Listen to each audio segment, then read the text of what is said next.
नमस्कार दोस्तों, स्वागत है। बने रहिए बनारसी अंचल के साथ। तो एक नए प्रैक्टिस पेपर में शुरुआत करते हैं। पहला प्रश्न, उपनिषद पुस्तकें हैं धर्म पर, योग पर, विधि पर, दर्शन पर। तो उपनिषद पुस्तकें हैं किस पर? धर्म, योग, विधि या दर्शन? तो दर्शन पर। अपना अनुमान लगाइए मित्रों, तभी इसका कुछ फायदा हो पाएगा। देख लीजिए, उपनिषद वैदिक साहित्य के अंतिम भाग है और इसमें हमें वैदिक चिंतन का चरमोत्कर्ष मिलता है। इसी कारण उपनिषदों को क्या कहा जाता है? वेदांत की संख्या दी गई है। उपनिषद का अर्थ शिष्य का निष्ठापूर्वक गुरु के समीप परम तत्व के विषय में ज्ञान प्राप्त करने के निमित्त बैठना है तथा अज्ञान का विनाश करता है। शंकराचार्य के अनुसार उपनिषद का अर्थ ब्रह्म विद्या है।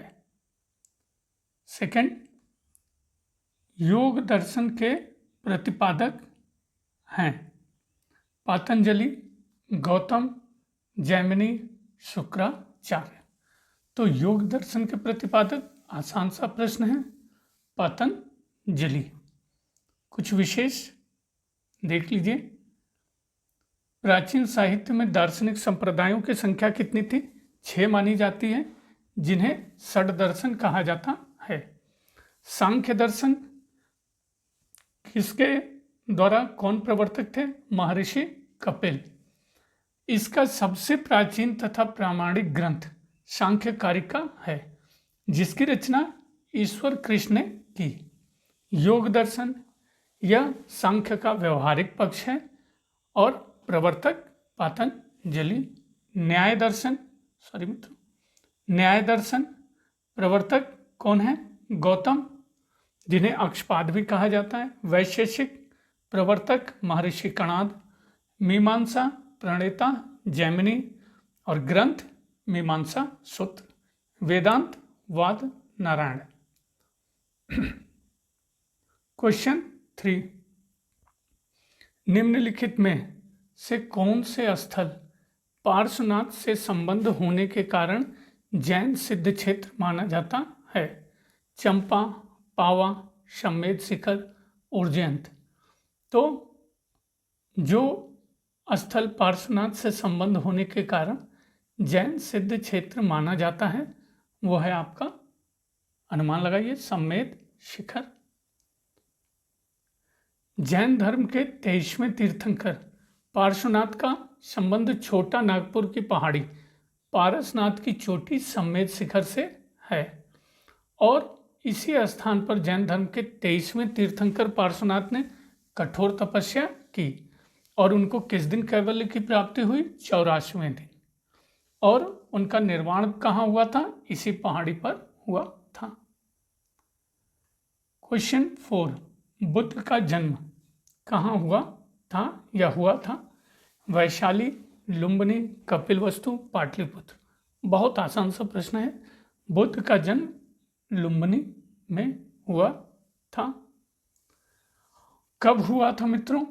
563 ईसा पूर्व। और लुम्बिनी वन आधुनिक में क्या हुआ? आधुनिक में क्या कहा जाता है? रुम्मन देई।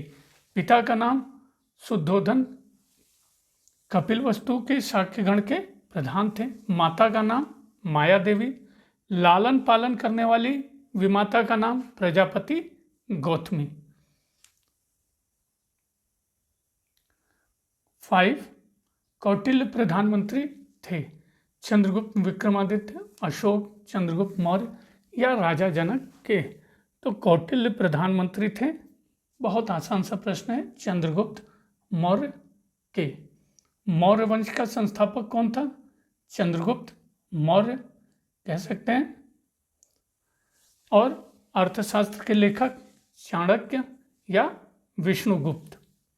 और जो कहानी है उनके अनुसार चाणक्य या विष्णुगुप्त ने 1000 कारसापण देकर किसको खरीदा था? चंद्रगुप्त मौर्य को। इन्हें तक्षशिला लाया, अनेक कलाओं विद्याओं की विधिवत शिक्षा दी और उसी की प्रेरणा से चंद्रगुप्त ने नंदवंश का नाश किया। कौटिल्य 2 पद थे इनके पास, प्रधानमंत्री और प्रधान पुरोहित। ऐसा कहा जाता है जैन ग्रंथों के अनुसार कि चंद्रगुप्त की मृत्यु होने के बाद बिंदुसार में भी कुछ समय तक ये प्रधानमंत्री पद पर बने रहे। क्वेश्चन 6, निम्नलिखित में से कौन बीज गणित के क्षेत्र में अपने योगदान के लिए विशेष रूप से जाना जाता है? आर्यभट्ट, ब्रह्मगुप्त, भास्कर, उर्जयंत। तो जो बीज गणित के क्षेत्र में अपने योगदान के लिए विशेष रूप से जाना जाता है वो है भास्कर। और इन चारों के लिए जो विशेष हैं, आर्यभट्ट के बारे में देखिए, प्रसिद्ध, ये भी गणितज्ञ थे। इनकी प्रसिद्ध कृति आर्यभट्टियम। क्या पता लगाया? पृथ्वी सूर्य के चारों ओर घूमती है। ब्रह्मगुप्त, जन्म उज्जैन में, कब? 528 ईस्वी में। ये भी गणितज्ञ थे। और प्रसिद्ध सिद्धांत जिसे ब्रह्म सिद्धांत कहा जाता है उसका प्रतिपादन किया। भास्कराचार्य, जन्म कब हुआ? 1114 ईस्वी में। ये भी गणितज्ञ थे। और 1150 में सिद्धांत शिरोमणि की रचना की। अन्य रचना में लीलावती, जो गणित से संबंधित है। क्वेश्चन 7, दिल्ली का प्रथम मुस्लिम शासक कौन था? तो कुतुबुद्दीन ऐबक, इल्तुतमिश, रजिया, बलबन। तो दिल्ली का प्रथम मुस्लिम शासक, आपका अनुमान लगाइए मित्रों, कुतुबुद्दीन ऐबक। कुतुबुद्दीन ऐबक का ये देख लीजिए, 1206 से 1290 के मध्य दिल्ली पर गुलाम वंश के सुल्तानों का शासन था। कुतुबुद्दीन ऐबक 1206 से 1210 दिल्ली का पहला तुर्क शासक और तुर्क राज्य का संस्थापक माना जाता है। मोहम्मद गौरी ने भारतीय प्रदेश की विजय करके उन्हें अपने दास कुतुबुद्दीन की अधीनता में दिया। लेकिन इसकी मृत्यु के बाद, मोहम्मद गौरी की मृत्यु के बाद 1206 में ऐबक दिल्ली का पहला तुर्क सुल्तान बना। इल्तुतमिश पहला सुल्तान दिल्ली का, उसने सुल्तान के पद की स्वीकृति गोर के किसी शासक से न लेकर किससे प्राप्त की? खलीफा से प्राप्त की। सुल्तान रजिया 1236 से 40 स्त्री शासिका थी, इल्तुतमिश की योग्य पुत्री। बलबन नवीन वंश, बलबनी वंश की स्थापना की। क्वेश्चन 8, दिल्ली की कुव्वतुल इस्लाम मस्जिद के प्रांगण में प्रसिद्ध लौह स्तंभ किसकी स्मृति में हैं? अशोक, चंद्र, हर्ष, अनंगपाल। तो दिल्ली के कुव्वतुल इस्लाम मस्जिद में के प्रांगण में प्रसिद्ध लौह स्तंभ जिसकी स्मृति में है वो है चंद्र। विशेष, कुतुबुद्दीन ऐबक ने दिल्ली में राय पिथौरा के किले के निकट कुव्वतुल इस्लाम नाम की मस्जिद बनवाई, जिसे बाद में इल्तुतमिश अलाउद्दीन ने मरम्मत कर और बड़ा किया। तो देखिए मित्रों, यहाँ पे स्टेटमेंट को बहुत ही ध्यान से देखने की ज़रूरत है। कुतुबुद्दीन ऐबक ने कुव्वतुल इस्लाम मस्जिद बनाई, और अगर कभी पूछा जाता है तो कि इसको किसने मरम्मत कर और बड़ा किया या बड़ा किया, तो इल्तुतमिश और अलाउद्दीन खिलजी। मेहरौली का लौह स्तंभ इसी मस्जिद के प्रांगण में है। इस स्तंभ पर गुप्त राजा चंद्रगुप्त द्वितीय की उपलब्धियों का वर्णन है, जिन्होंने शकों को पराजित करने की स्मृति में लिखवाया था। तो ये क्यों लिखवाया गया था? शकों को पराजित करने की स्मृति में। 9, मोहम्मद बिन तुगलक अपनी राजधानी दिल्ली से ले गया। दौलताबाद, कालिंजर, कन्नौज, लाहौर। तो मोहम्मद बिन तुगलक ने अपनी राजधानी दिल्ली से कहाँ ले गए? दौलताबाद। विशेष में देख लीजिए, अपने पिता की मृत्यु के पश्चात 1325 में उलूग खां, जूना खां मोहम्मद बिन तुगलक के नाम से सुल्तान बना। तो मोहम्मद बिन तुगलक के अन्य नाम क्या थे? उलूग खां और जूना खां। इसका राजत्व सिद्धांत दैवी सिद्धांत की भांति था। मतलब कहने का क्या है कि उसका विश्वास था कि सुल्तान बनना ईश्वर की इच्छा है। वह पहला सुल्तान था, पहला, याद करिएगा, उत्तरी और तथा दक्षिणी भारत की प्रशासनिक और सांस्कृतिक एकता बनाने का प्रयत्न किया। तो कौन सुल्तान ऐसा था जिसने उत्तरी तथा दक्षिणी भारत की प्रशासनिक और सांस्कृतिक एकता बनाने का प्रयत्न किया? तो वो है मोहम्मद बिन तुगलक। 1326-27 में उसने राजधानी दिल्ली को बदलकर दौलताबाद किया। कारण क्या था? दौलताबाद, पहले देवगिरी इसका नाम था, का साम्राज्य के केंद्र में होना और उत्तर भारत की अपेक्षा दक्षिण भारत के शासन संगठन पर अधिक ध्यान देने की आवश्यकता, और दूसरा मंगोल आक्रमणों से सुरक्षा। कभी ये भी पूछा जाता है कि कौन सा ऐसा शासक था जिसने मंगोल आक्रमण को ध्यान में रखते हुए अपनी राजधानी परिवर्तित की? तो कौन था मित्रों? मोहम्मद बिन तुगलक। कब किया? 1325-26। अब यहाँ पे ये देखिए, सभी यहाँ पे विकल्प गलत हैं, पहले से ही शो किया हुआ है। तैमूर ने किसके शासनकाल में भारत पर आक्रमण किया? तो अनुमान पहले आप लगा लीजिए, फिर इसकी व्याख्या पर जाते हैं। तो देख लेते हैं व्याख्या। तैमूर का आक्रमण तुगलक वंश के सुल्तान नासिरुद्दीन महमूद 1394 से 1412 ईस्वी के समय हुआ, जो विकल्प में नहीं दिया गया है। बाकी शासक के यहाँ तिथि दी हुई है। नेक्स्ट, अमीर खुसरो ने किसके विकास में अग्रगामी की भूमिका निभाई? ब्रजभाषा, अवधी, खड़ी बोली, भोजपुरी। तो अमीर खुसरो ने जिसके विकास में अग्रगामी की भूमिका निभाई वो है खड़ी बोली। कैसे? पहले तो अमीर खुसरो का जन्म कहाँ हुआ था मित्रों? अनुमान लगा लीजिए। उत्तर प्रदेश के एटा जिले में पटियाली नामक, पटियाली को एक याद करिएगा, कई बार पटियाली पूछा जा चुका है, लेकिन ब्रैकेट में मोमिनपुर भी याद रखिएगा। कब हुआ था? 1253 में। अमीर खुसरो का प्रारंभिक नाम अबुल हसन। किस भाषा के श्रेष्ठतम कवि? फारसी के।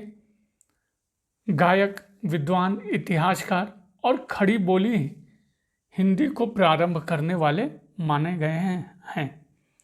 उपाधि तूती ए हिंद कौन कौन से शासक के काल में ये दरबार में रहे? तो बहुत से शासक हैं, कैकुबाद, बलबन, जलालुद्दीन खिलजी, अलाउद्दीन खिलजी, कुतुबुद्दीन मुबारक खिलजी, नासिरुद्दीन खुसरो शाह, मोहम्मद बिन तुगलक। नेक्स्ट, भारत में चिश्तिया सूफी मत को स्थापित किया? ख्वाजा बदरुद्दीन, ख्वाजा मोइनुद्दीन, शेख अहमद सरहिंद, शेख बहाउद्दीन जकारिया। तो भारत में चिश्तिया सूफी मत को स्थापित करने वाले थे, अनुमान लगाइए, ख्वाजा मोइनुद्दीन। ये देख लीजिए, सूफी मत, ये सूफी संप्रदाय, सूफी व्यक्ति को साधारणतया ब्रह्मज्ञानी तथा अध्यात्मवादी माना जाता है। इसे मुस्लिम रहस्यवादी आंदोलन भी पुकारा गया है। सूफी दर्शन केवल एक ईश्वर में विश्वास करता है तथा सभी पदार्थों तथा व्यक्तियों को उस ईश्वर में मानता है। जो चिश्ती पंथ हैं, इस शाखा की स्थापना खुरासमान निवासी ख्वाजा अबू इस्हाक सामी चिश्ती ने की थी। अब यहाँ पे इस बात को मित्रों बहुत ध्यान से देखना है कि इसकी स्थापना खुरासान में हुई थी। किसने की थी? अबू इस्हाक सामी चिश्ती ने। भारत में सर्वप्रथम प्रचार किसने किया? मोइनुद्दीन चिश्ती। तो भारत अगर शब्द बीच में ला देगा और पहला प्रचार किसने किया? तो मोइनुद्दीन चिश्ती, लेकिन स्थापना किसी और ने की। सोहरावर्दी संस्थापक जियाउद्दीन अबुल जीव थे और इनके प्रमुख शिष्य बदरुद्दीन अबुल जीव, प्रमुख शिष्य बहाउद्दीन जकारिया शेख हामिनुद्दीन नागौरी थे। कादिरा सिलसिला 12वीं शताब्दी में बगदाद के शेख अब्दुल कादिर जिलानी ने की थी। यहाँ भी वही बात है जैसे चिश्ती के लिए थी। किसने इसको स्टार्ट किया? शेख अब्दुल कादिर जिलानी। भारत में प्रचार प्रसार नियामत उल्ला मखदूम जिलानी। क्वेश्चन 13, जजिया किसके शासनकाल में पुनः लगाया गया था? अकबर, औरंगजेब, जहांगीर, हुमायूं। तो जान जाइए, जो मुगल शासक में अकबर तो इस तरह से काफ़ी लिबरल था, उदार था।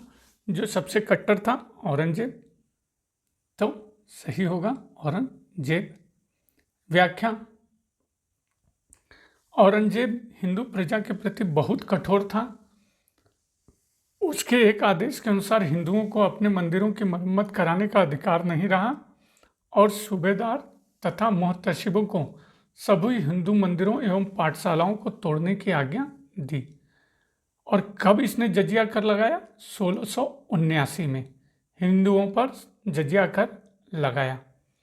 1563 में अकबर ने 1563 में तीर्थ यात्रा कर 64 में जजिया कर को समाप्त किया था। याद रखिएगा, भारत में जजिया का सर्वप्रथम जो उल्लेख आता है 712 ईस्वी में मोहम्मद बिन कासिम ने सिंध प्रांत पर लगाया था।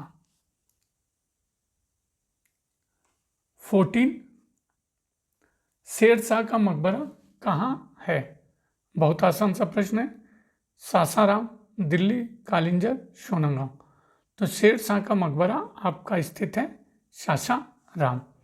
सासाराम कहाँ है मित्रों? बिहार में है। और ये एक ऐसा मकबरा था कि जिसको स्वयं शेरशाह ने खुद के लिए बनवाया था। विशाल झील के मध्य बना हुआ यह मकबरा किसका प्रतीक है?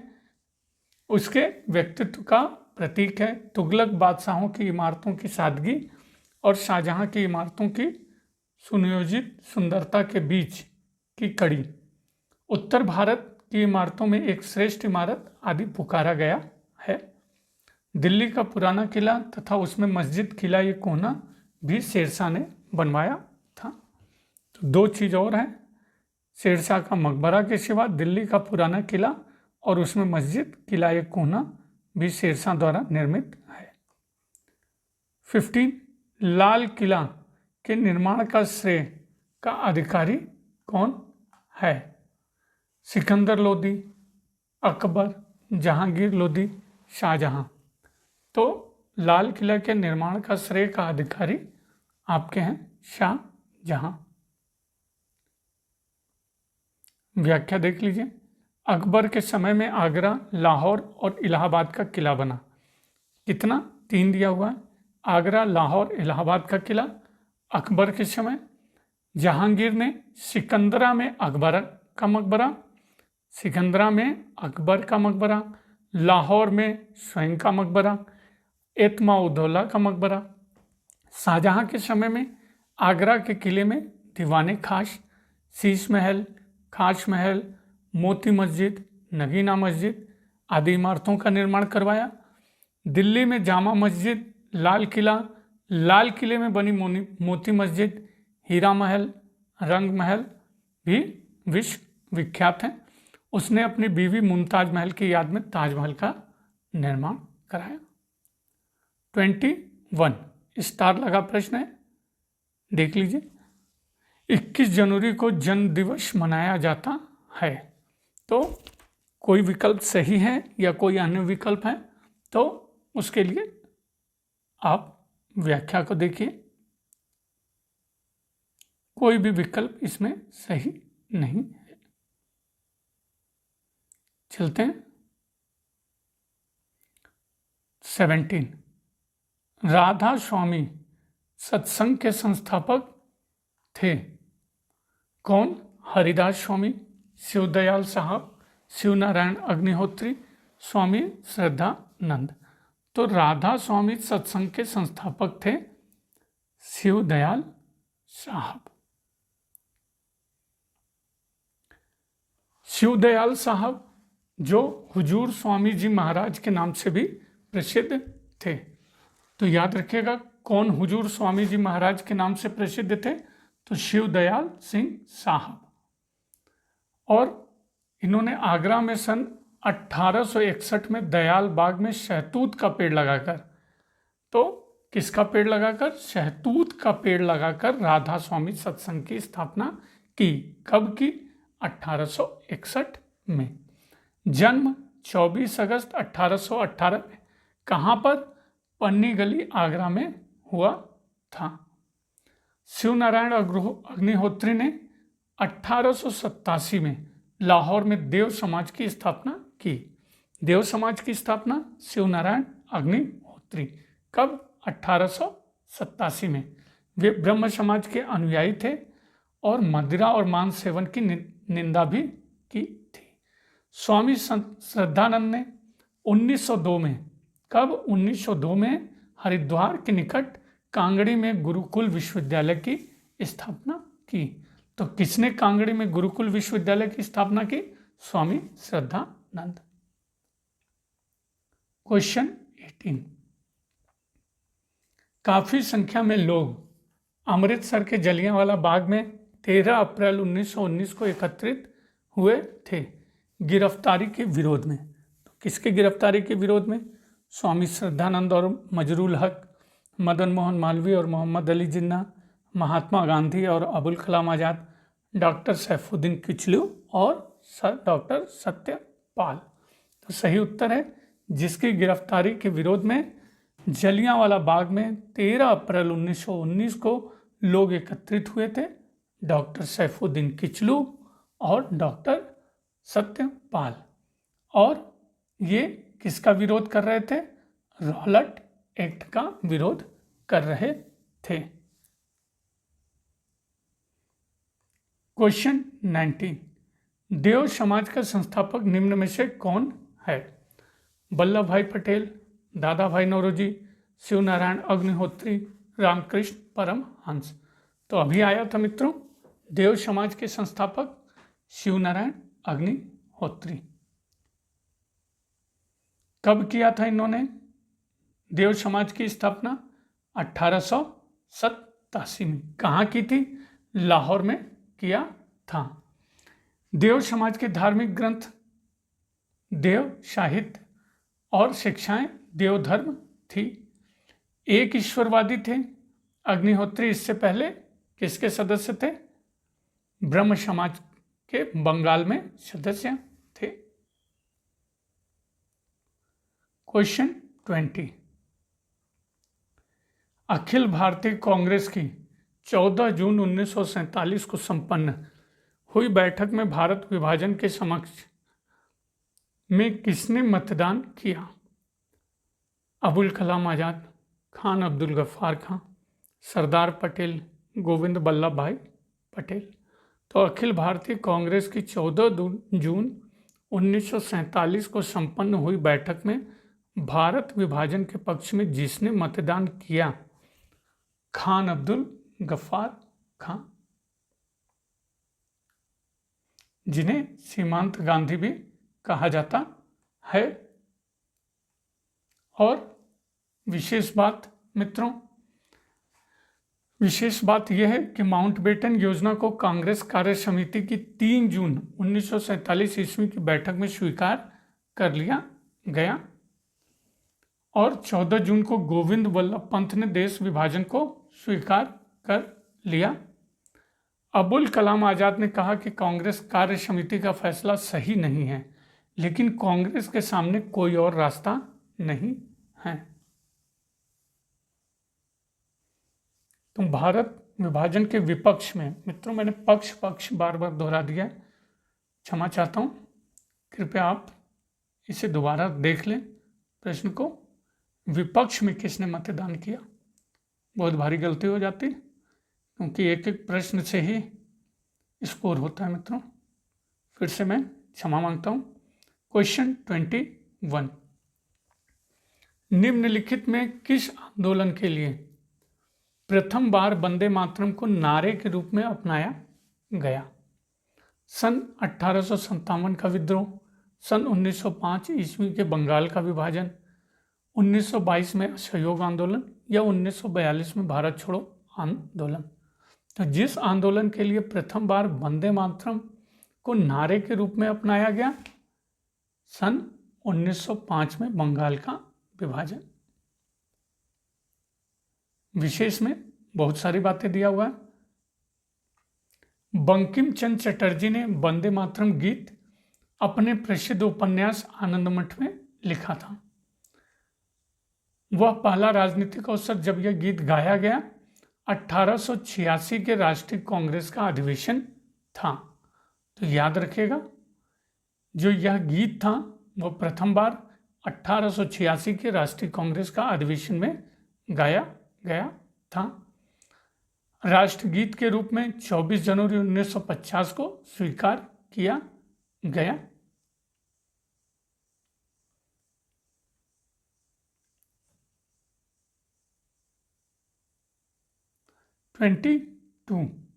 भारतीय राष्ट्रीय कांग्रेस का प्रथम मुस्लिम अध्यक्ष निम्न में से कौन था? बदरुद्दीन तैयब जी, अबुल कलाम आज़ाद, रफ़ी अहमद किदवई, M.A. अंसारी। तो भारतीय राष्ट्रीय कांग्रेस का सर्वप्रथम मुस्लिम अध्यक्ष बदरुद्दीन तैयब जी। कब बने थे देख लीजिए। भारतीय राष्ट्रीय कांग्रेस के 1887 में मद्रास चेन्नई में संपन्न तीसरे अधिवेशन, 1887 में मद्रास में तीसरे अधिवेशन के प्रथम मुस्लिम अध्यक्ष बदरुद्दीन तैयब जी। इस अधिवेशन में कितने प्रतिनिधियों ने हिस्सा लिया? 607 प्रतिनिधियों ने हिस्सा लिया। और यह पहला सम्मेलन था जिसके कार्य के संचालन का भार प्रतिनिधियों की एक कमेटी के हाथ में सौंपा गया। और यही कमेटी आगे चलकर क्या कहलाई? निर्धारिणी समिति कहलाई। कांग्रेस का यह पहला अवसर था जब आम जनता से कांग्रेस में शामिल होने की अपील की गई तथा सरकारी अधिकारियों की आलोचना भी की गई। 23 कांग्रेस पतन के लिए लड़खड़ा रही है और मेरी सबसे बड़ी अभिलाषा यह है कि जब तक मैं भारत में हूं और कांग्रेस की शांतिपूर्ण समाप्ति में सहयोग करना है। किसने कहा था? George Hamilton, Lord Curzon, Lord Dufferin, Lord Minto. तो यह कथन है लॉर्ड कर्जन। भारतीय राष्ट्रीय कांग्रेस की स्थापना के 5 साल के अंदर ही सरकार ने आलोचना शुरू कर दी। डफरिन से लेकर नीचे तक के सभी ब्रिटिश अधिकारियों ने राष्ट्रवादी नेताओं को क्या कहना शुरू किया? बेवफा बाबू, राजद्रोही ब्राह्मण, हिंसक खलनायक। डफरिन ने 1887 में एक सार्वजनिक भाषण में राष्ट्रीय कांग्रेस पर हमला किया और उसे जनता के एक बहुत सूक्ष्म भाग का प्रतिनिधि बताकर हंसी उड़ाई। उसी क्रम में लॉर्ड कर्जन ने 1899 में विदेश सचिव को बताया कि कांग्रेस का महल भरभरा रहा है और भारत में रहते हुए मेरी महत्वाकांक्षा यह है कि मैं शांति के साथ इसे मरने में सहयोग दे सकूं। क्वेश्चन 24, निम्नलिखित में से महात्मा गांधी का कौन सा संघर्ष औद्योगिक श्रमिकों से संबंधित था? चंपारण, अहमदाबाद, खेड़ा, उपरोक्त में से कोई नहीं। तो महात्मा गांधी का जो संघर्ष औद्योगिक श्रमिकों से संबंधित था, अहमदाबाद संघर्ष। मार्च 1918 में अहमदाबाद के मिल मजदूरों और मालिकों के बीच उठे विवाद, जिसमें मजदूरों की मांग क्या थी? 35% मजदूरी वृद्धि की मांग में गांधी जी ने हस्तक्षेप किया और उन्होंने औद्योगिक श्रमिकों से हड़ताल जारी रखने को कहा।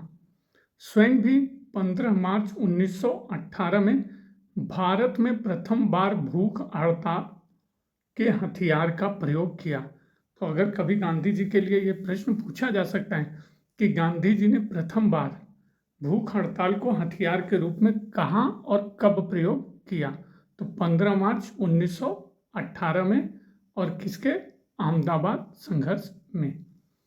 अंत में क्या डिसीजन निकला? 35% मजदूरी की वृद्धि मान ली गई और गांधी जी ने सत्याग्रह का पहला बड़ा प्रयोग 1917 में बिहार के चंपारण में किया। तो प्रथम बार भूख हड़ताल को हथियार के रूप में अहमदाबाद में, और सत्याग्रह का पहला बड़ा प्रयोग 1917 में बिहार में, जहां पर नील के खेतों में काम करने वाले किसानों पर अत्याचार के विरुद्ध था। क्वेश्चन 25, अंग्रेजी शासन के दौरान भारत के आर्थिक दोहन के विचार का प्रतिपादन किसने किया? दादा भाई नौरोजी, एम.एन. राय, जयप्रकाश नारायण, राम मनोहर लोहिया। तो अंग्रेजी शासन के दौरान भारत के आर्थिक दोहन के विचार का प्रतिपादन दादा भाई Naoroji.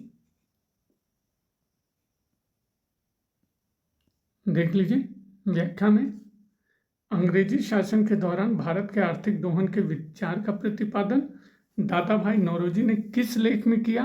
The poverty and un British rule in India में प्रकाशित किया।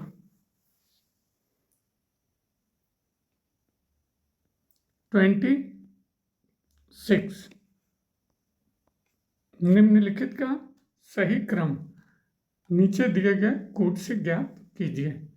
तो सी राजगोपालाचारी योजना, वेवल योजना, माउंटबेटन और कैबिनेट मिशन योजना।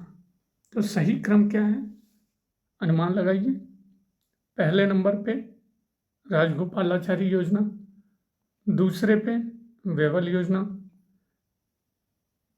तीसरे पे कैबिनेट मिशन योजना और चौथे पे माउंटबेटन योजना।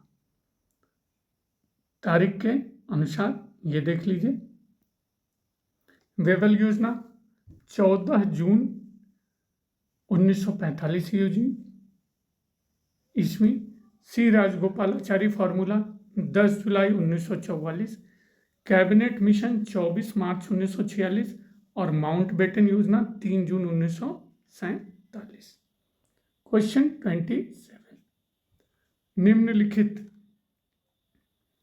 निम्नलिखित में से किसने असहयोग आंदोलन के दौरान विदेशी कपड़ों को जलाया जाना एक निष्ठुर बर्बादी बताया था? Rabindranath Tagore, Mohammad Ali, Lord Reading, Motilal Nehru. तो जिसने असहयोग आंदोलन के दौरान विदेशी कपड़ों को जलाया जाना एक निष्ठुर बर्बादी बताया था? रविन्द्रनाथ टैगोर।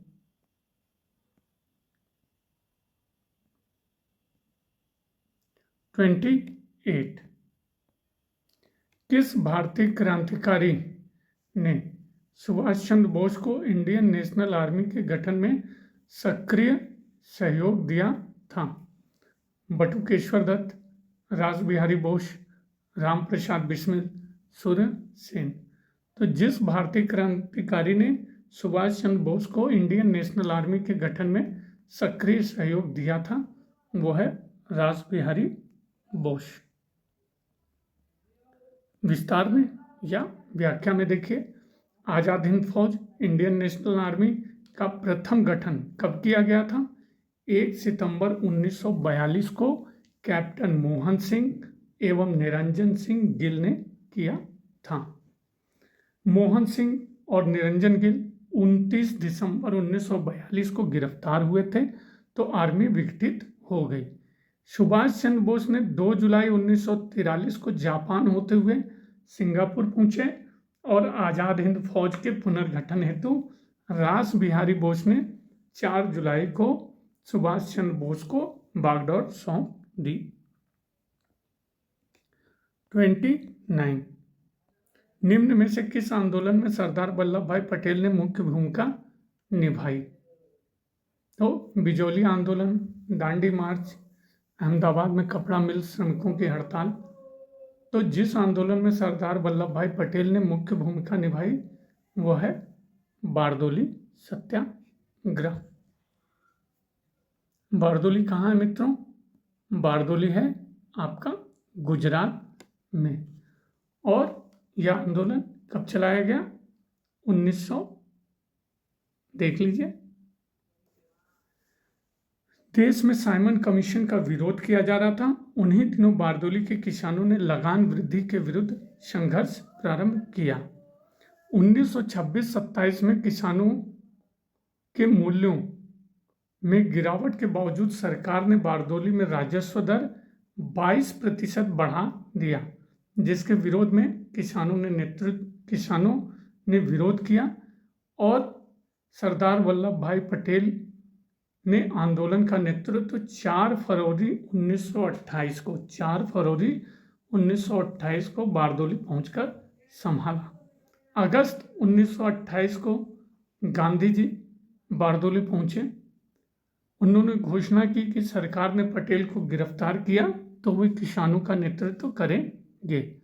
सरकार ने लगान वृद्धि घटाकर 22% से कितने प्रतिशत कर दी? 6.03। क्वेश्चन 30, नमक सत्याग्रह के समय जब गांधी जी को कैद कर लिया गया उस समय किसने आंदोलन के नेता के रूप में उनका स्थान लिया? जवाहरलाल नेहरू, सरदार पटेल, अबुल कलाम आजाद, अब्बास तैयब जी। तो नमक सत्याग्रह के दौरान जब गांधी जी को कैद कर लिया गया तो उस समय जिसने आंदोलन के नेता के रूप में उनका स्थान लिया? अब्बास तैयब जी। अब्बास तैयब जी ने आंदोलन के नेता के रूप में गांधी जी का स्थान लिया। और ये जो नमक सत्याग्रह था गांधी जी ने कब शुरू किया? 12 मार्च 1930 में। कितने अनुयायियों के साथ? 78 अनुयायियों के साथ। कहाँ से? साबरमती आश्रम अहमदाबाद से कहाँ तक? दांडी नवसारी गुजरात तक। और ये कब पहुंचे? 5 अप्रैल 1930 को। कितने मील लंबी यात्रा की? 241 मील लंबी यात्रा की। और कब दांडी में अवैध रूप से नमक बनाकर नमक कानून को तोड़ा? तो 6 अप्रैल 1930। तो मित्रों ये बहुत इंपॉर्टेंट तिथियां, इनको याद रखिएगा। कभी कभी गांधी जी कब पहुंचे और कब नमक कानून तोड़ा, इनमें भी कंफ्यूज करने के लिए प्रश्न पूछा जाता है। 31, भारतीय इतिहास में 6 अप्रैल 1930 की तिथि जानी जाती है। तो देख लीजिए, अभी आया है यह प्रश्न। 6 अप्रैल 1930 की तिथि महात्मा गांधी द्वारा दांडी मार्च हेतु, दांडी मार्च से संबंधित है। क्वेश्चन 32, गांधी जी को किसने सावधान किया था कि वे मुस्लिम धार्मिक नेताओं और उनके अनुयायियों के कट्टरपन को प्रोत्साहित न करें? आगा खां, अजमल खां, हसन इमाम, मोहम्मद अली जिन्ना।